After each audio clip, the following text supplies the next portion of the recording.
They say that history is the greatest of all teachers, and the tales of past deeds define who we are in the present and what we shall be in the future.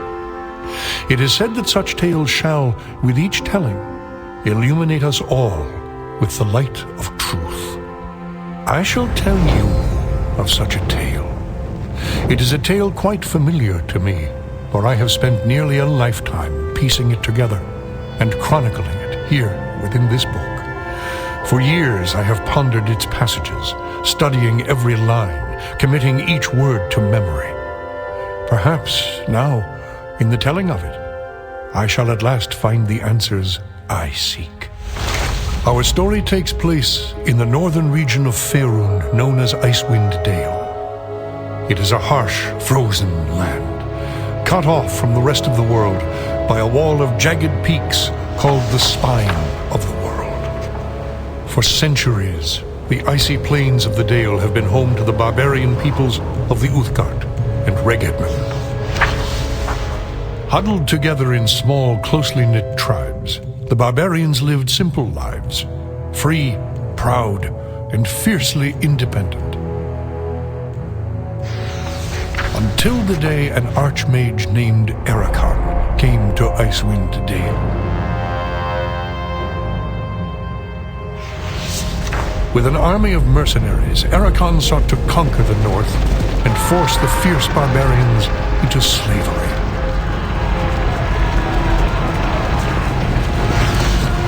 Long weeks of battle followed, and the scattered barbarian tribes suffered terrible losses. Defeat seemed inevitable. In their darkest hour, a barbarian shaman named Jared came forth and demanded a council between all the remaining tribes of the north.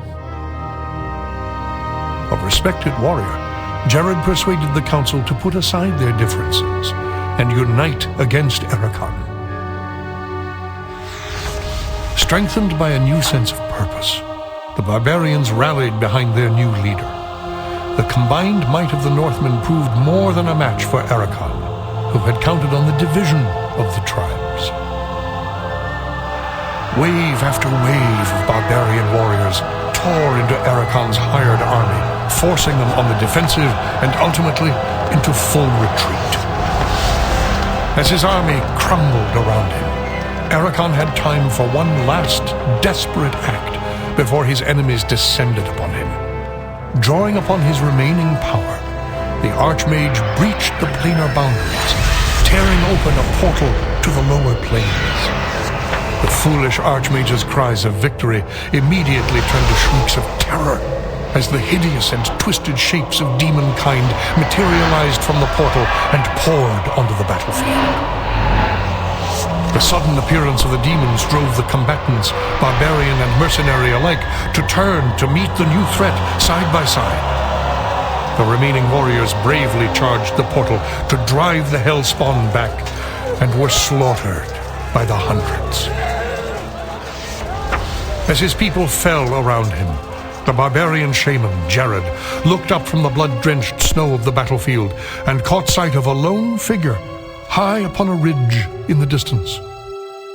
Jared immediately recognized this vision as an omen from his god Tempus, and in that instant, he knew what had to be done.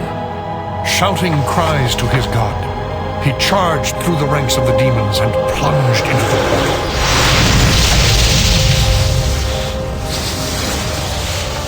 As Jared's blood fused with the energies of the portal, an explosion of white light engulfed the battlefield.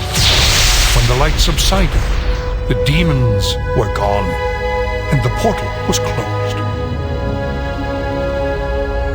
In its place hovered a disk of solid stone. Frozen within the center of the disk was Jared's body, locked in his final moment of agony, in his final moment of triumph for all eternity.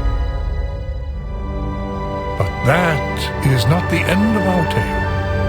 It is but the beginning.